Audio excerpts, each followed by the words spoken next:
ಎಲ್ರಿಗೂ ನಮಸ್ಕಾರ. ಹರ್ಷಲ್ ವ್ಯೂಗೆ ಎಲ್ರಿಗೂ ಸ್ವಾಗತ. ಇವತ್ತು ಈ ವಿಡಿಯೋದಲ್ಲಿ ನಾವು ಏನು ನೋಡ್ತಾ ಇದೀವಿ ಅಂತಂದರೆ ಐ ಟಿ ಸೆಕ್ಟರ್ ಬಗ್ಗೆ ಇವತ್ತು ಡೀಟೇಲ್ ವಿಡಿಯೋ ನೋಡೋಣ. ಅದಕ್ಕೆ ಮುಂಚೆ ಈ ಸೆಕ್ಟರ್ ವೈಸ್ನ ನಾನು ಪ್ರೀವಿಯಸ್ ಕೂಡ PSU ಬ್ಯಾಂಕ್ ಸೆಕ್ಟರ್ ವೈಸ್ನ ಒಂದು ಅನಲೈಸ್ ಮಾಡಿದ್ದೀನಿ. ಅದು ಯಾರಾದರೂ ನೋಡಿಲ್ಲ ಅಂದರೆ ಆ ವಿಡಿಯೋ ಕೂಡ ನೋಡಿ. ಅದ್ರ ಜೊತೆಗೆ ಫಿನ್ ನಿಫ್ಟಿ ಕೂಡ ನಾವು ಅನಲೈಸ್ ಮಾಡಿದ್ವಿ. ಆ ವಿಡಿಯೋ ಕೂಡ ಪ್ರೀವಿಯಸ್ ವಿಡಿಯೋ ಹಾಕಿದ್ದೀನಿ, ಅದರಲ್ಲಿ ಕೂಡ ಹೋಗಿ ನೀವು ಕ್ರಾಸ್ ಚೆಕ್ ಮಾಡ್ಕೊಳ್ಳಿ. ಇವತ್ತು ನಾವು ಯಾವ ಸೆಕ್ಟರ್ ಬಗ್ಗೆ ಮಾತಾಡ್ತೀವಿ ಅಂತಂದರೆ ಐ ಟಿ ಸೆಕ್ಟರ್ ಇವಾಗ ಬಂದ್ಬಿಟ್ಟು ಕರೆಕ್ಷನ್ ಆಗಿದೆ. ಅದಾದಮೇಲೆ ಏನಾದರೂ ಬೈಯಿಂಗ್ ಆಪರ್ಚುನಿಟಿ ಇವಾಗ ಸ್ಟಾರ್ಟ್ ಆಗಿದೆಯಾ ಇಲ್ವಾ ಅಂತ ಅನ್ನೋದು ನಾವು ಸ್ವಲ್ಪ ಡೀಟೇಲ್ ಆಗಿ ಅನಲೈಸ್ ಮಾಡೋಣ. ಓಕೆ, ಅದಕ್ಕೆ ಮುಂಚೆ ನೋಡಿ, ಐ ಟಿ ಸೆಕ್ಟರ್ ಬಂದ್ಬಿಟ್ಟು ನೀವು ನೋಡ್ಬೋದು, ಒಂದು ಫುಲ್ ಕರೆಕ್ಷನ್ ಆಗಿ ಒಂದು ಕನ್ಸಾಲಿಡೇಷನ್ ಮೂವ್ಮೆಂಟ್ ಹೋಗಿ ವೀಕ್ಲಿ ಚಾರ್ಟಲ್ಲಿ ಒಂದು ದೊಡ್ಡ ಕರೆಕ್ಷನ್ ಆಗಿದೆ. ಅದನ್ನು ನೀವು ಮಂತ್ಲಿ ವೈಸ್ ನೋಡಿದಾಗ ನೋಡಿ ಎಮ್ ಪ್ಯಾಟ್ರನ್ ಇದೆ. ಒಂದು ನಿಮಿಷ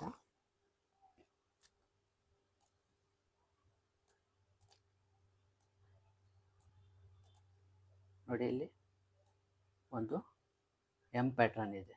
ಈ ಎಮ್ ಪ್ಯಾಟ್ರನ್ ಕಂಟಿನ್ಯೂಷನ್ ಆಗುತ್ತಾ ಅಲ್ಲ ಇಲ್ಲಿಂದ ಫರ್ದರ್ ಒಂದು ಕನ್ಸಾಲಿಡೇಷನ್ ಆಗಿ ಮತ್ತೆ ಫರ್ದರ್ ಬ್ರೇಕ್ಔಟ್ ಆಗುತ್ತಾ ಅಂತ ನೀವು ಸ್ವಲ್ಪ ಹೊತ್ತಲ್ಲಿ ನೋಡೋಣ. ಓಕೆ, ಅದಕ್ಕೆ ಮುಂಚೆ ವೀಕ್ಲಿ ಚಾರ್ಟಲ್ಲಿ ಹೋಗೋಣ. ವೀಕ್ಲಿ ಚಾರ್ಟಲ್ಲಿ ಏನಾಗಿದೆ ನೀವು ನೋಡ್ಬೋದು. ವೀಕ್ಲಿ ಚಾರ್ಟಲ್ಲಿ ಒಂದು ಫುಲ್ ಕಂಪ್ಲೀಟ್ ಅಪ್ ಟ್ರೆಂಡ್ ಆಗಿ ಅದಾದಮೇಲೆ ಒಂದು ಕರೆಕ್ಷನ್ ಆಗಿದೆ. ಅದಾದಮೇಲೆ ಸೈಡ್ ವೇಸ್ ಹೋಗಿದೆ. ನೋಡಿ, ಸೈಡ್ ವೇಸ್ ಹೋದ್ಮೇಲೆ ಇದು ಒಂದು ಮೂಮೆಂಟ್ ಸಿಕ್ಕಿದೆ. ಮೂಮೆಂಟ್ ಹೋಗಿ ಕರೆಕ್ಟಾಗಿ ರೆಸಿಸ್ಟೆನ್ಸ್ ಹತ್ರ ಏನಾಗಿದೆ, ಪ್ಯಾನಿಕ್ ಸೆಲ್ಲಿಂಗ್ ಬಂದಿದೆ. ಐ ಟಿ ಸೆಕ್ಟರಲ್ಲಿ ಪ್ಯಾನಿಕ್ ಸೆಲ್ಲಿಂಗ್ ಆಗಿದೆ. ರೀಸನ್ ಹೇಳ್ತೀನಿ ನೋಡಿ, ಪ್ಯಾನಿಕ್ ಸೆಲ್ಲಿಂಗ್ ಏನಕ್ಕೆ ಅಂತ. ಈ ಕ್ಯಾಂಡಲ್ಸ್ ಎಲ್ಲ ನೋಡಿ, ಇದು ದೊಡ್ಡ ದೊಡ್ಡ ಕ್ಯಾಂಡಲ್ಸ್. ಈ ಪ್ಯಾನಿಕ್ ಸೆಲ್ಲಿಂಗ್ ಆಗಿ ಇದು ಒಂದು ಬಾಟಮ್ ಫಾರ್ಮೇಷನ್ ಥರ ಕಾಣಿಸ್ತಾ ಇದೆ. ನೀವು ಇಲ್ಲಿ ನೋಡ್ಬೋದು, ಇದು ಒಂದು ಬಾಟಮ್ ಫಾರ್ಮೇಷನ್ ಥರ ಕಾಣಿಸ್ತಾ ಇದೆ, ಬಟ್ ಇನ್ನು ಕನ್ಫರ್ಮೇಷನ್ ಇಲ್ಲ. ಕಾರಣ ಏನಂತಂದರೆ ನೋಡಿ, ಇಲ್ಲಿ ನಾವು ಪ್ರಿಡಿಕ್ಟ್ ಮಾಡ್ತಾ ಇಲ್ಲ ಮಾರ್ಕೆಟ್ ಹೇಗೆ ಹೋಗುತ್ತೆ ಅಂತ, ಬಟ್ ಅನಲೈಸ್ ಮಾಡ್ತಾ ಇದ್ದೀವಿ. ಅನಲೈಸ್ಗೂ ಪ್ರಿಡಿಕ್ಷನ್ಗೂ ತುಂಬ ವ್ಯತ್ಯಾಸ ಇದೆ. ಪ್ರಿಡಿಕ್ಷನ್ ಅಂತಂದರೆ ಮೇಲೆ ಹೋಗೇ ಹೋಗುತ್ತೆ ಇದು, ಇಲ್ಲ ಕೆಳಗಡೆ ಹೋಗೇ ಹೋಗುತ್ತೆ ಅಂತ ಪ್ರಿಡಿಕ್ಟ್ ಮಾಡೋದು. ಅನಲೈಸಲ್ಲಿ ಏನಾಗುತ್ತೆ ಅಂತಂದರೆ ಪ್ರಾಬಬಿಲಿಟಿ ಇರುತ್ತೆ, ಒಂದು 50-50. ಯಾವಾಗಲೂ ನಾವು ಮಾರ್ಕೆಟ್ನ ಒಂದು ಸ್ಟಾಕ್ ಆಗಲಿ ಯಾವ ಇಂಡೆಕ್ಸಲ್ಲಿ ಯಾವುದೇ ಎಂಟ್ರಿ ತೊಗೊಂಡಾಗ ಅದರ ವ್ಯಾಲ್ಯೂ ಓನ್ಲಿ 50-50 ಇರುತ್ತೆ. ಇದು ಲಾಂಗ್ ಟರ್ಮ್ ಅವ್ರಿಗೆ ಅಪ್ಲಿಕೇಬಲ್ ಆಗಲ್ಲ. ಲಾಂಗ್ ಟರ್ಮ್ ಅವ್ರಿಗೆ ಇದೊಂದು ವ್ಯಾಲ್ಯೂ ಬೈಯಿಂಗ್ ಇರುತ್ತೆ. ಓಕೆ, ಇಲ್ಲಿ ನೋಡಿ, ಇಲ್ಲಿ ಒಂದು ಕರೆಕ್ಷನ್ ಆಗಿದೆ. ಅದಾದಮೇಲೆ ಇಲ್ಲಿ ಬಾಟಮ್ ಫಾರ್ಮೇಷನ್ ಆಗಿದೆ. ಬಾಟಮ್ ಫಾರ್ಮೇಷನ್ ಆದಮೇಲೆ ಏನಾಗಿದೆ, ಇದು ಅಪ್ ಸೈಡ್ ಹೋಗಿದೆ. ಇದೇನಾಗಿದೆ, ಲಾಸ್ಟ್ ವಿಡಿಯೋದಲ್ಲಿ ನೋಡಿ, ಇಲ್ಲ ಅಂದರೂ ಕೂಡ ಲಾಸ್ಟ್ ವಿಡಿಯೋದಲ್ಲಿ ನೋಡಿ ಅಪ್ ಟ್ರೆಂಡ್ ಹೇಗೆ ಸ್ಟಾರ್ಟ್ ಆಗುತ್ತೆ ಅಂತ ತೋರಿಸಿದ್ದೀನಿ. ಹಾಗಿಲ್ಲ ಅಂದರೆ ಇದರಲ್ಲಿ ಕೂಡ ಹೇಳ್ತೀನಿ. ಇದು ಲೋ, ಇದು ಹೈ, ಅಂದರೆ ಈ ಒಂದು ಟ್ರೆಂಡಲ್ಲಿ. ಓಕೆ, ಅದಾದಮೇಲೆ ಇದು ಲೋವರ್ ಹೈ, ಇದು higher high. Okay, higher high. ಅದಾದಮೇಲೆ ಏನಾಗಿದೆ, ಇದು ಫೇಲ್ಯೂರ್ ಆಗೋಯಿತು. ಈ ಟ್ರೆಂಡು ಫೇಲ್ಯೂರ್ ಆಗಿದೆ. ಓಕೆ, ನೆಕ್ಸ್ಟು ಇದು ಒಂದು ಲೋ, ಇದು ಹೈ. ಇದಾದಮೇಲೆ ಇದು ಲೋವರ್ ಹೈ, ಇದು ಹೈಯರ್ ಹೈ. ಇದಾದಮೇಲೆ ಮತ್ತೆ ಇದು ಲೋವರ್ ಹೈ, ಇದು ಹೈಯರ್ ಹೈ, ಇದು ಮತ್ತೆ ಲೋವರ್ ಹೈ, ಇದು ಹೈಯರ್ ಹೈ.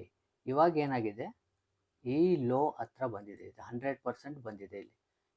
ಇಲ್ಲಿ ಒಂದು ಕನ್ಸಾಲಿಡೇಷನ್ ಆಗೋ ಮೂಮೆಂಟಲ್ಲಿದೆ. ಇಲ್ಲಾಂತಂದರೆ ಇದು ಕಂಟಿನ್ಯೂಷನ್. ಇವಾಗ ಫಿನ್ ನಿಫ್ಟಿಯಲ್ಲಿ ನೀವು ನೋಡಿರ್ತೀರ. ಫಿನ್ ನಿಫ್ಟಿಯಲ್ಲಿ ಏನಾಗಿದೆ ಅದನ್ನು ಕೂಡ ತೋರಿಸ್ತೀನಿ. ಫಿನ್ ನಿಫ್ಟಿಯಲ್ಲಿ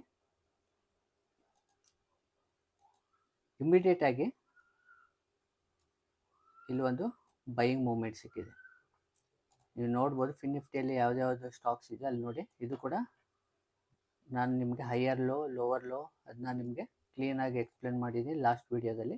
ಅಲ್ಲಿ ಹೋಗಿ ನೋಡಿ. ಇಲ್ಲಾಂತಂದರೆ ಇವಾಗ ನಾನು ಎಕ್ಸ್ಪ್ಲೇನ್ ಮಾಡಿದ್ದೀನಲ್ಲ, ಇದು ಬಂದುಬಿಟ್ಟು ಒಂದು ಫಾರ್ಮೇಷನ್ ಅಷ್ಟೇ.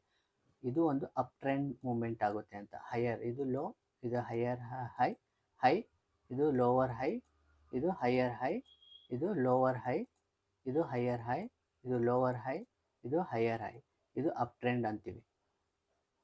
ಇವಾಗ ಐ ಟಿ ಸೆಕ್ಟರ್ಲಿ ಯಾವ್ಯಾವ ಕಂಪ್ನೀಸು ಬೈಯಿಂಗ್ ವ್ಯಾಲ್ಯೂಯಲ್ಲಿ ಇದೆ ಅಂತ ನೋಡೋಣ. ಫಸ್ಟು ಕೋಫರ್ಜ್ ನೋಡೋಣ. ಕೋಫರ್ಜ್ ಕೂಡ ಇದು ಬೈಯಿಂಗ್ ವ್ಯಾಲ್ಯೂ ಇದೆ. ಇಮಿಡಿಯೇಟಾಗಿ ಬೈ ಮಾಡ್ಬೋದು, ಇಲ್ಲ ಅಂತ ಅಂದರೆ ಸ್ವಲ್ಪ ಹೋಲ್ಡ್ ಮಾಡಿ, ಅಂದರೆ ನಮ್ಮ ಇದನ್ನ ವಾಚ್ ಲಿಸ್ಟಲ್ಲಿ ಇಡಬೇಕಾಗುತ್ತೆ. ಇದು ಕಂಟಿನ್ಯೂಷನ್ ಇದೇ ರೀತಿ ಹೋಗುತ್ತೆ ಅಂತಲ್ಲ, ಇದು ಫರ್ದರ್ ಬೈಯಿಂಗ್ ಆಪರ್ಚುನಿಟಿ ಸಿಗುವಂಥ ನೆಕ್ಸ್ಟು ಫರ್ದರ್ ಸ್ವಲ್ಪ ದಿನ ಆಗ್ಬೋದು, ಸ್ವಲ್ಪ ವಾರ ಆಗ್ಬೋದು, ಇಲ್ಲಿ ಸ್ವಲ್ಪ ತಿಂಗಳವರೆಗೂ ಕೂಡ ಇದು ನಮಗೆ ಆಪರ್ಚುನಿಟಿ ಸಿಗುವಂಥ ಇವಾಗ ಸೆಕ್ಟರ್ ಐ ಟಿ ಸೆಕ್ಟರ್ ಕೂಡ ಒಂದಿದೆ. ಫಸ್ಟು ಫಿನ್ ನಿಫ್ಟಿಯಲ್ಲಿ ಕೂಡ ಸೇಮ್ ಹೇಳಿದ್ವಿ. ಫಿನ್ ನಿಫ್ಟಿ ಆಲ್ರೆಡಿ ಒಂದು ಮೂಮೆಂಟ್ ಆಗಿದೆ, ಬಟ್ ಇಲ್ಲಿ ಯಾವುದೇ ಮೂಮೆಂಟ್ ಆಗಿಲ್ಲ. ಬಟ್ ಇದು ಒಂದು ಬಾಟಮ್ ಫಾರ್ಮೇಷನ್ ಥರ ಕಾಣಿಸ್ತಾ ಇದೆ. ಇಲ್ಲಿಂದ ಕಂಟಿನ್ಯೂಷನ್ ಇವಾಗ ಒಂದು ಟ್ರೆಂಡ್ ಫಾಲೋ ಆಗ್ಬೋದು ಅಂತ, ಈ ರೀತಿ ಅಪ್ ಟ್ರೆಂಡ್ ಹೋಗ್ಬೋದು ಅಂತ. ಇಲ್ಲಾಂದರೆ ಸೈಡ್ ವೇಸ್ ಇನ್ನೂ ಕೆಲವು ದಿನ ಸೈಡ್ ವೇಸ್ ಹೋದ್ಮೇಲೆ ಮತ್ತೆ ಬ್ರೇಕ್ಔಟ್ ಕೊಡ್ಬೋದು ಅಂತ. ಓಕೆ, ಇದು ಕೋಫರ್ಜ್ ಕೂಡ ನಮಗೆ ಆಪರ್ಚುನಿಟಿ ಇದೆ. ಮತ್ತು ಎಚ್ ಸಿ ಎಲ್ ಟೆಕ್ ಕೂಡ ಇದು ಬೈಯಿಂಗ್ ಆಪರ್ಚುನಿಟಿ ತೋರಿಸ್ತಾ ಇದೆ. ಈವನ್ ನಾಳೆ ಕೂಡ ಹೋಗ್ಬೋದು ಸ್ವಲ್ಪ ದಿನ, ಅಂದರೆ ಫರ್ದರ್ ತುಂಬ ಫೋರ್ಸ್ ಆಗಿ ಹೋಗುತ್ತೆ ಅಂತ ನಾವು ಡಿಸೈಡ್ ಮಾಡೋಕ್ಕಾಗಲ್ಲ. ಇದನ್ನು ಮಾರ್ಕೆಟ್ನ ಮೇಲೆ ಕೆಳಗಡೆ ತೊಗೊಂಡೋಗೋದು ಯಾರು? FII ಮತ್ತು DII, ಅಂದರೆ foreign institute investor, domestic institute investor. ಇವರು ಬೈ ಮಾಡಿದಾಗ ಇವರು ಸೆಲ್ ಮಾಡ್ಬೋದು, ಇವರು ಬೈ ಮಾಡಿದಾಗ DI ಬೈ ಮಾಡಿದಾಗ FI ಸೆಲ್ ಮಾಡ್ಬೋದು. ಇಲ್ಲಾಂದರೆ FI ಮತ್ತು DI ಇಬ್ಬರೂ ಸೆಲ್ ಮಾಡ್ಬೋದು, ಇಲ್ಲಾಂದರೆ ಇಬ್ಬರು ಕೂಡ ಬೈ ಮಾಡ್ಬೋದು. ಇವರೇ ಮಾರ್ಕೆಟಲ್ಲಿ ಮೂಮೆಂಟ್ನ ಕೊಡೋದು. ಇದು ಆಪ್ರೇಟಿಂಗ್ ಸ್ಟಾಕ್ ಅಲ್ಲ, ಇದು ಬಂದ್ಬಿಟ್ಟು ತುಂಬ ಸ್ಟ್ರಾಂಗ್ ಆಗಿರೋ ಸ್ಟಾಕು. ಇದು ಯಾವ ಇಂಡಿವಿಜುವಲ್ ರಿಟೇಲರು ಯಾರು ಕೂಡ ಇದನ್ನ ನಾವು ಚೇಂಜ್ ಮಾಡೋಕ್ಕಾಗಲ್ಲ. ಇಲ್ಲಿ ಫಾರ್ಮೇಷನ್ ಆಗ್ತಿರೋದ್ರಿಂದ ಇದು ಮೂಮೆಂಟ್ ಸಿಗೋ ಚಾನ್ಸಸ್ ಇದೆ. ನೆಕ್ಸ್ಟ್ ಬಂದುಬಿಟ್ಟು ಇನ್ಫೋಸಿಸಲ್ಲಿ ನೋಡೋಣ. ಇನ್ಫೋಸಿಸಲ್ಲಿ ಸ್ವಲ್ಪ ವೀಕ್ ಇದೆ, ಬೇರೆ ಕಂಪೇರ್ ಮಾಡಿಕೊಂಡ್ರೆ ಇನ್ಫೋಸಿಸ್ ಸ್ವಲ್ಪ ವೀಕ್ ಇದೆ. ಕೋಫೋರ್ಜ್ ಮತ್ತು H C L tech compare ಮಾಡಿಕೊಂಡ್ರೆ ಇನ್ಫೋಸಿಸು ಸ್ವಲ್ಪ ವೀಕಲ್ಲಿದೆ. ಒಂದು ವೇಳೆ ಸೆಕ್ಟರ್ ವೈಸಲ್ಲಿ ಬೇರೆ ಬೇರೆ ಸ್ಟಾಕ್ಸ್ ಮೇಲೆ ಹೋದಾಗ ಈವನ್ ಇದು ಕೂಡ ಮೇಲೆ ಹೋಗೋಕ್ಕೆ ಚಾನ್ಸಸ್ ಇದೆ, ಬಟ್ ಅದು ಬೇರೆ ಕಂಪೇರ್ ಮಾಡಿಕೊಂಡಾಗ ಇದು ವೀಕಲ್ಲಿದೆ. ಈವನ್ ಬ್ಯಾಂಕ್ ನಿಫ್ಟಿ ಕೂಡ ಒಂದು ಕನ್ಸಾಲ್ಟೇಷನ್ ಮೂಮೆಂಟಲ್ಲಿದೆ. ಅದು ಸ್ವಲ್ಪ ದಿನ ಆದಮೇಲೆ ಮೂಮೆಂಟ್ ಕೊಟ್ಟಾಗ ಐ ಟಿ ಸೆಕ್ಟರ್ ಕೂಡ ಮೂಮೆಂಟ್ ಆಗೋ ಚಾನ್ಸಸ್ ಇದೆ. ನೆಕ್ಸ್ಟ್ ಬಂದುಬಿಟ್ಟು LTTS ಅಂದರೆ L&T ಟೆಕ್ನಾಲಜೀಸ್. ಇದು ಆಲ್ರೆಡಿ ಮೂಮೆಂಟ್ ಕೊಟ್ಟಿದೆ. ಓಕೆ,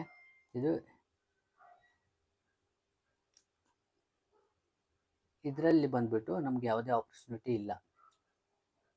ಓಕೆ, ಮೈಂಡ್ ಟ್ರೀ ಮತ್ತು L&T ಮರ್ಜ್ ಆಗಿರೋದು ಇದು. ನೆಕ್ಸ್ಟ್ ಬಂದುಬಿಟ್ಟು ಎಂಫಾಸಿಸಲ್ಲಿ ಕೂಡ ನಮಗೆ ಇವಾಗ ಆಪರ್ಚುನಿಟಿ ಇರೋ ಥರ ಕಾಣಿಸ್ತಾ ಇದೆ. ನೆಕ್ಸ್ಟ್ ಬಂದುಬಿಟ್ಟು ಪರ್ಸಿಸ್ಟೆನ್ಸ್ ಕೂಡ ಇದೆ, ಬಟ್ ಪರ್ಸಿಸ್ಟೆನ್ಸ್ಗಿಂತ ಬೇರೆದು ಇನ್ನೂ ಸ್ಟ್ರಾಂಗ್ ಆಗಿದೆ. ನೆಕ್ಸ್ಟ್ ಬಂದು TCS ನೋಡಿ, TCS ಇಲ್ಲಿ ಬೈಯಿಂಗ್ ಆಪರ್ಚುನಿಟಿ ಇದೆ. ಬಟ್ ಏನಂತಂದರೆ ಈ ಕ್ಯಾಂಡಲ್ ನೀವು ನೋಡ್ಬೋದು, ಈ ಕ್ಯಾಂಡಲ್ ಬಂದುಬಿಟ್ಟು ತುಂಬ ದೊಡ್ಡದಿದೆ. ಇದು ನಮ್ಮ ರಿಸ್ಕ್ ಆ್ಯಂಡ್ ರಿವಾರ್ಡಲ್ಲಿ ಬರಲ್ಲ. ಸೊ ಇದನ್ನ ಸ್ವಲ್ಪ ವೇಟ್ ಮಾಡಬೇಕಾದ್ರೆ ವೇಟ್ ಮಾಡಿ ನೆಕ್ಸ್ಟು ತೊಗೋಬೇಕು. ನೆಕ್ಸ್ಟ್ ಬಂದುಬಿಟ್ಟು ಟೆಕ್ ಮಹೇಂದ್ರ ಕೂಡ ಇಮಿಡಿಯೇಟಾಗಿ ಆಪರ್ಚುನಿಟಿ ಇದೆ ಇಲ್ಲಿ ವ್ಯಾಲ್ಯೂ ಬೈಯರ್ಗೆ. ಇದು ಲಾಂಗ್ ಟರ್ಮ್ಗೆ ಅಪ್ಲಿಕೇಬಲ್ ಆಗಲ್ಲ. ಲಾಂಗ್ ಟರ್ಮ್ ಅವರು ಇವಾಗ ಇಮಿಡಿಯೇಟಾಗಿ ಕೂಡ ಬೈ ಮಾಡ್ಬೋದು. ಕಾರಣ ಏನಂತಂದರೆ ಅವರು ಲಾಂಗ್ ಟರ್ಮ್ ಇನ್ವೆಸ್ಟರ್ ಆಗಿರ್ತಾರೆ, ಇದು ವ್ಯಾಲ್ಯೂ ಬೈ ಆಗಿರುತ್ತೆ. ಬಟ್ ಸ್ವಿಂಗ್ ಟ್ರೇಡರ್ ಆದರೆ ಇದು ಒಂದು ಮೂರು ಸ್ಟಾಕ್ ಬಂದುಬಿಟ್ಟು ಸ್ವಲ್ಪ ಫೋಕಸ್ ಮಾಡ್ಬೋದು ನಾಳೆಗೆ, ಅಂದರೆ ನಾಳೆ ಹೋಗೋ ಚಾನ್ಸಸ್ ಇದೆ. ಒಂದು ಟೆಕ್ ಮಹೇಂದ್ರ, ಇನ್ನೊಂದು TCS ನೋಡಿ, ವಿಪ್ರೋ ನೋಡೋಣ. ವಿಪ್ರೋ ಕೂಡ ಬೈಯಿಂಗ್ ಮೂಮೆಂಟಲ್ಲಿದೆ, ಮತ್ತು ಕೋಫೋರ್ಜ್ ಮತ್ತು HCL ಟೆಕ್. ಈ ಒಂದು ಕೋಫೋರ್ಜು, HCL tech, TCS, tech Mahendra ಮತ್ತು ವಿಪ್ರೋ, ಇದು 5 ಸ್ಟಾಕ್ಸ್ ಬಂದುಬಿಟ್ಟು ಸ್ವಲ್ಪ ಸ್ಟ್ರಾಂಗ್ ಇರೋ ಥರ ಕಾಣಿಸ್ತಾ ಇದೆ. ಓಕೆ, ನೋಡಿ, ನೀವು ಮಾರ್ಕೆಟಲ್ಲಿ ನೀವು ಏನಾದರೂ ಕಲಿಬೇಕಂದ್ರೆ ಯಾವುದಾದ್ರು ಸ್ಟ್ರಾಟಜಿ ಮುಖಾಂತರ ನೀವು ಕಲಿತೀವಿ ಅಂತಂದರೆ ಆಗಲ್ಲ. ಇದು ಮೇನ್ ರೀಸನ್ ಏನಂತಂದರೆ, ಇದು ಕಂಪ್ಲೀಟಾಗಿ ಸೈಕಾಲಜಿ ಮೇಲೇ ವರ್ಕ್ ಆಗೋದು. ಓಕೆ, ನೀವು ಸೈಕಾಲಜಿ ಮೇಲೆ ವರ್ಕ್ ಮಾಡಬೇಕಂತಂದರೆ ನೀವು ಡೈಲಿ ನೀವು ಲರ್ನಿಂಗ್ ಮಾಡ್ತಾನೆ ಇರಬೇಕು. ಯಾವುದೋ ಒಂದು ಸ್ಟ್ರಾಟಜಿ ಇಟ್ಕೊಂಡು ಇದು ಮಾಡೋಕ್ಕಾಗಲ್ಲ. ಇದು ನೋಡಿ, ನಾನು 20 ಮೂವಿಂಗ್ ಅವರೇಜ್ ಫಸ್ಟ್ ವಿಡಿಯೋದಲ್ಲಿ ನಾನು ಎಕ್ಸ್ಪ್ಲೇನ್ ಮಾಡಿದ್ದೀನಿ ನೋಡಿ, ಅದು ಇದರಲ್ಲಿ ಕೂಡ ವರ್ಕ್ ಆಗಿದೆ, ನೀವು ನೋಡ್ಬೋದು. HCL ಟೆಕ್ ನೋಡಿ, ಇಲ್ಲಿ ಬೈ ಆಯಿತಾ, ಮತ್ತೆ ಇಲ್ಲಿ ಬೈ, ಮತ್ತೆ ಇಲ್ಲಿ ನೋಡಿ, ಇಲ್ಲಿ ಬೈ ನೋಡಿ, ಈ ಥರ ಬೈಯಲ್ಲಿದೆ. ಇದು ಡೈಲಿ ಚಾರ್ಟಲ್ಲಿ ನೋಡಿ, ಸೆಲ್ ಇದು ಕೆಳಗಡೆ ಬಂದಾಗ ಸೆಲ್ ಮಾಡಬೇಕು. ಓಕೆ, ಇಲ್ಲಿ ನೋಡಿ, ಇದು ಒಂದು ಏನಾಗುತ್ತೆ, ಸ್ಟಾಪ್ ಲಾಸ್ ಇಲ್ಲಿ ಇಟ್ಟಾಗಿರುತ್ತೆ. ಬೇರೆದು ನೋಡೋಣ, ಕೋಫರ್ಜ್ ನೋಡೋಣ. ಕೋಫರ್ಜು ನೋಡಿ 20 ಮೂವಿಂಗ್ ಅವರೇಜ್ ಹೇಗೆ ವರ್ಕ್ ಆಗಿದೆ ಅಂತ. ನೀವು ಅದನ್ನ ನೋಡಿ 5 ಮಿನಿಟ್ಸಲ್ಲಿ ಇವತ್ತು ನಿಫ್ಟಿ ನೋಡೋಣ. ನಿಫ್ಟಿ 15 ಮಿನಿಟ್ಸಲ್ಲಿ ನೋಡೋಣ. ಬ್ಯಾಂಕ್ ನಿಫ್ಟಿ ನೋಡಿ, ಇವತ್ತು ಮಾರ್ಕೆಟ್ ಏನಾಗಿದೆ, ಗ್ಯಾಪ್ ಡೌನ್ ಆಯಿತು, ಇಮಿಡಿಯೇಟಾಗಿ ಒಂದು ಮೂಮೆಂಟ್ ಕೊಡ್ತು, ಅದಾದಮೇಲೆ ಸೈಡ್ ವೇಸು, ಅದಾದಮೇಲೆ ನೆಕ್ಸ್ಟ್ ಇನ್ನು ಕ್ರಾಸ್ ಮಾಡಿರೋದು ಒಂದು ಮೂಮೆಂಟಲ್ಲಿ ಕ್ರಾಸ್ ಆಯಿತು, ಅದಾದಮೇಲೆ ಕಂಪ್ಲೀಟಾಗಿ ಸೈಡ್ ವೇಸು. ಇಲ್ಲಿ ನೀವು ಯಾವತ್ತು ನೀವು ಬೈ ಮಾಡಬೇಕು, ಯಾವತ್ತು ನೀವು ಸುಮ್ಮನೆ ಇರಬೇಕು ಅನ್ನೋದನ್ನ ನೀವು ಲರ್ನಿಂಗಲ್ಲಿ, ಅಂದರೆ ನಿಮ್ಮ ಸೈಕಾಲಜಿ ಮೇಲೇ ವರ್ಕ್ ಆಗುತ್ತೆ. ಮಾರ್ಕೆಟ್ ಬಿಹೇವ್ ನೋಡಿದಾಗ ಮಾತ್ರ. ಈ 3 ಡೇಸಲ್ಲಿ ನಮಗೆ ಯಾವುದೇ ರೀತಿ ಇಂಟ್ರಾಡೇಯಲ್ಲಿ ಆಪರ್ಚುನಿಟಿನೇ ಕೊಟ್ಟಿಲ್ಲ. ಅದು ಒಬ್ಬರು ಆಪ್ಷನ್ ಬೈಯರ್ ಆಗಲಿ, ಅಂದರೆ ಡೈರೆಕ್ಷನಲ್ ಟ್ರೇಡರ್ ಆಗಿದ್ದರೆ ಮಾತ್ರ. ಡೈರೆಕ್ಷನಲ್ ಟ್ರೇಡ್ರಲ್ಲಿ ಅಪ್ ಟ್ರೆಂಡ್ ಡೌನ್ ಸೈಡಲ್ಲಿ ಆಪ್ಷನ್ ಬೈಯರ್ ಆಗಿ, ಸೆಲ್ಲರ್ ಆಗಿ ಯಾವುದೇ ಥರದ್ದು ಇಲ್ಲಿ ಆಪರ್ಚುನಿಟಿ ಸಿಕ್ಕಿಲ್ಲ. ನೀವು ಅದನ್ನೇ ನೀವು ಪ್ರೀವಿಯಸ್ ನೋಡಿ, ಇಲ್ಲೆಲ್ಲ ಕೊಟ್ಟಿದೆ, ಇಲ್ಲೂ ಕೊಟ್ಟಿದೆ ನೋಡಿ, ಇಲ್ಲಿ ಕೊಟ್ಟಿದೆ ನೋಡಿ, ಇಲ್ಲೆಲ್ಲ ಸೆಲ್ಲಿಂಗ್ ಕೊಟ್ಟಿದೆ ನೋಡಿ. ಅದಾದಮೇಲೆ ಸೈಡ್ ವೇಸು. ಹಾಗೆ ಡೈಲಿ ನಮಗೆ ಟ್ರೇಡ್ ಕೊಡುತ್ತೆ ಅಂತ ನಾವು ಹೇಳೋಕ್ಕಾಗಲ್ಲ. ಇವನ್ ಇದರಲ್ಲಿ ನೋಡಿ, ನಿಫ್ಟಿ 50ಯಲ್ಲೂ ಕೂಡ ಸೇಮ್ ಥಿಂಗ್. ಇದು ಅಪ್ ಸೈಡ್ ಹೋಗಿದೆ, ಇದು ಮೂಮೆಂಟ್ ಸಿಕ್ಕಿದೆ, ಬಟ್ ಎಕ್ಸಾಕ್ಟ್ ಇದೇ ಆಗುತ್ತೆ ಅಂತ ಹೇಳೋಕ್ಕಾಗಲ್ಲ ಅಲ್ವಾ. ಇದನ್ನು ನೀವು ಯಾವುದೇ ಟ್ರೇಡಿಂಗ್ ಸೆಟಪ್ ಇಟ್ಕೊಳ್ಳಿ, ಮಾಡಿ, ಬಟ್ ಅದ್ರ ಮೇಲೆ ಪ್ರಾಕ್ಟೀಸ್ ಮಾಡಬೇಕು. ಅದ್ರ ಜೊತೆಗೆ ನೀವು ಸೈಕಾಲಜಿ ಮೇಲೆ ವರ್ಕ್ ಮಾಡಬೇಕು. ನೀವು IT ಸೆಕ್ಟರ್ ನೋಡಿ, IT ಸೆಕ್ಟರಲ್ಲಿ ಇವಾಗ ವ್ಯಾಲ್ಯೂ ಬೈ ಇದೆ. ಅದ್ರ ಜೊತೆಗೆ ನೀವು ಫರ್ದರ್ ಒಂದು ಸ್ವಿಂಗ್ ಟ್ರೇಡಿಗೆ ಆಪರ್ಚುನಿಟಿ ಸಿಗುವಂಥ ಸೆಕ್ಟರ್ ಅಂದರೆ ಇವಾಗ IT ಸೆಕ್ಟರ್ ಮತ್ತು ಫಿನ್ ನಿಫ್ಟಿ. ಈ 2 ಸೆಕ್ಟರು ಸ್ವಲ್ಪ ಸ್ಟ್ರಾಂಗ್ ಆಗಿ ಮೂಮೆಂಟ್ ಹೋಗೋ ಚಾನ್ಸಸ್ ಇದೆ. ಮತ್ತು PSU ಬ್ಯಾಂಕಲ್ಲಿ ನೀವು ನಾನು ಹೇಳ್ದಂಗೆ PSU ಬ್ಯಾಂಕಲ್ಲಿ ಆಪರ್ಚುನಿಟಿ ಸ್ವಲ್ಪ ಕಡಿಮೆ ಇದೆ. ಅಂದರೆ ಅದಕ್ಕಿಂತ ಅದು ಫರ್ದರ್ ಮೂಮೆಂಟ್ ಆಗುತ್ತಾ ಆಗಲ್ವಾ ಅಂತ ನಾನು ಹೇಳ್ತಾ ಇಲ್ಲ, ಫರ್ದರ್ ಮೂಮೆಂಟ್ ಕೂಡ ಆಗ್ಬೋದು.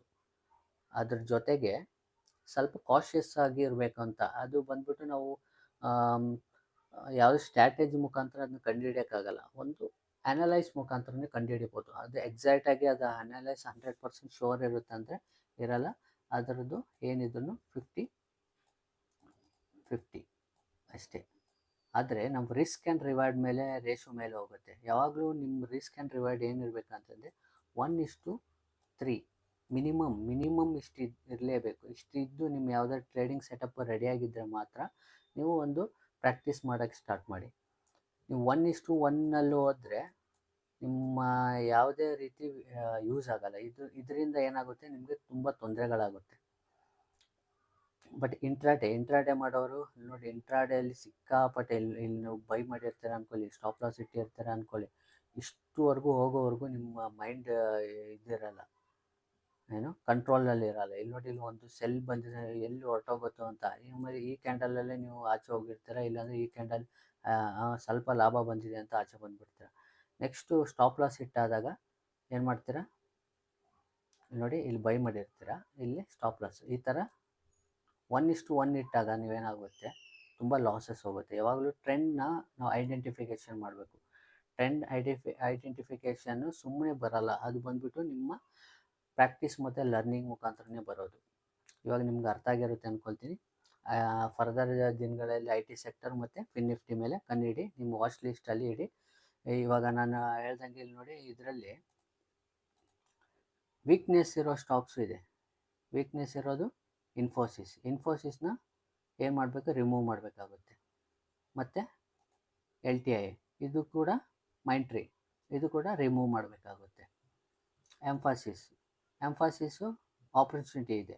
ಬಟ್ ಇದರಲ್ಲಿ ನೋಡಿ ಕೋಫೋರ್ಜಾ, ಎಚ್ ಸಿ ಎಲ್ ಟೆಕ್ಕ ಮತ್ತು ಪರ್ಸಿಸ್ಟೆನ್ಸಾ, ಟಿ ಸಿ ಎಸ್ಸಾ, ಟೆಕ್ ಮಹೇಂದ್ರನ, ಇಲ್ಲ ವಿಪ್ರೋನ ಅಂತಂದಾಗ ವಿಪ್ರೋ, ಟೆಕ್ ಮಹೇಂದ್ರ ಮತ್ತು ಎಚ್ ಸಿ ಎಲ್ ಟೆಕ್ ಕೂಡ ಮತ್ತು ಕೋಫೋರ್ ಇವೆಲ್ಲ ಸ್ಟ್ರಾಂಗ್ ಇದೆ. ಇದರಲ್ಲಿ ನೀವು ಇನ್ನೂ ಸ್ಟ್ರಾಂಗ್ ಆಗಿರೋದು ಯಾವುದು ಬರುತ್ತೆ, ನಿಮ್ಮ ರಿಸ್ಕ್ ರಿವಾರ್ಡಲ್ಲಿ ಯಾವುದು ಫಿಟ್ ಆಗುತ್ತೆ ಆ ಸ್ಟಾಕ್ನ ನೀವು ತೊಗೋಬೇಕಾಗುತ್ತೆ. ಓಕೆ, ನೀವು ಏನಾದರೂ ಇನ್ವೆಸ್ಟರ್ ಆಗಿದ್ದರೆ ನೀವು ಯಾವುದ್ರ ಬಗ್ಗೆ ಚಿಂತೆ ಮಾಡಬೇಕು ಅವಶ್ಯಕತೆ ಇರಲ್ಲ. ನೀವು ಕಂಟಿನ್ಯೂಸ್ ಆಗಿ ಇದನ್ನ ಬೈ ಆ್ಯಂಡ್ ವ್ಯಾಲ್ಯೂ ಬೈ ಇರುತ್ತೆ. ಅಂದರೆ ನೀವು ಇದು ಅಪ್ ಟ್ರೆಂಡ್ ಹೋಗಲಿ ಡೌನ್ ಟ್ರೆಂಡ್ ಹೋಗಲಿ ನೀವು ಇನ್ವೆಸ್ಟ್ ಮಾಡ್ತಾ ಇರ್ತಾರೆ. ಏನಕ್ಕಂತಂದರೆ ಈ ಕಂಪ್ಲೀಟ್ಲಿ ಎಲ್ಲ ಸ್ಟಾಕ್ಸ್ ಬಂದುಬಿಟ್ಟು ಫಂಡಮೆಂಟಲಿ ಸ್ಟ್ರಾಂಗ್ ಸ್ಟಾಕ್ ಇದೆ. ಈ ಒಂದು ಪ್ಯಾನಿಕ್ ಸೆಲ್ಲಿಂಗ್ ಬಂದಿರೋದು ರೀಸನ್ ಅಂತಂದರೆ ರೀಸನ್ಸ್ ಹಲವಾರು ಇರುತ್ತೆ. ಅದು ಎಕ್ಸಾಕ್ಟಾಗಿ ಇದೇ ರೀಸನ್ ಅಂತ ನಾವು ಹೇಳೋಕ್ಕಾಗಲ್ಲ. ಒಂದು ವೇಳೆ ಒಂದು ಪ್ರಾಫಿಟ್ ಬುಕ್ಕಿಂಗ್ ಆಗಿರ್ಬೋದು ಅಲ್ವಾ, ಬುಕ್ಕಿಂಗ್ ಆಗಿರ್ಬೋದು, ಇಲ್ಲಾಂದರೆ ಪ್ಯಾನಿಕ್ ಸೆಲ್ಲಿಂಗ್ ಆಗಿರ್ಬೋದು, ಇಲ್ಲಾಂತಂದರೆ ಐ ಟಿ ಸೆಕ್ಟರಲ್ಲಿ ಯಾವುದಾದ್ರೂ ಪ್ರಾಬ್ಲಮ್ ಇರ್ಬೋದು.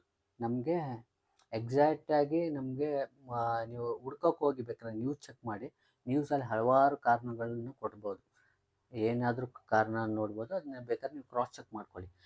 ನಾವು ಅದನ್ನು ಬಿಟ್ಬಿಟ್ಟು ಟೆಕ್ನಿಕಲಾಗಿ ನಾವು ಹೋಗ್ಬೇಕಂತಂದರೆ ಜಸ್ಟ್ ನಮ್ಮ ಒಂದು ಸೈಕಾಲಜಿ ಪ್ಲಸ್ ನಮ್ಮ ಒಂದು ಟ್ರೇಡಿಂಗ್ ಸೆಟಪ್ ಮುಖಾಂತರ ನಾವು ಟ್ರೇಡ್ ಮಾಡ್ಬೋದು. ಬಟ್ ನನ್ನ ರೂಲ್ ಇರೋದು ಏನು, 20 ಮೂವಿಂಗ್ ಅವರೇಜ್ ಮೇಲೆ ಬೈ ಮಾಡ್ಬೋದು. ಬಟ್ ನಾನು ಇಲ್ಲಿ ಏನಕ್ಕೆ ಬೈ ಮಾಡೋ ಚಾನ್ಸಸ್ ಇದೆ ಅಂತ ಹೇಳ್ತಾ ಇರೋದು ಅಂದರೆ ಫರ್ದರ್ ಮೂಮೆಂಟ್ ಆಗಿ ಸ್ವಲ್ಪ ದಿನ ಕನ್ಸಾಲಿಡೇಷನ್ ಆಗ್ಬೋದು, ಇಲ್ಲಾಂದರೆ ಇಲ್ಲೇ ಕೂಡ ಕನ್ಸಾಲಿಡೇಷನ್ ಆಗಿ ಎಲ್ಲಾದರೂ ಮತ್ತೆ ಆಪರ್ಚುನಿಟಿ ಸಿಕ್ಕಾಗ ಇದು ಒಂದು ಮೂಮೆಂಟ್ ಸಿಗೋ ಚಾನ್ಸಸ್ ಇದೆ.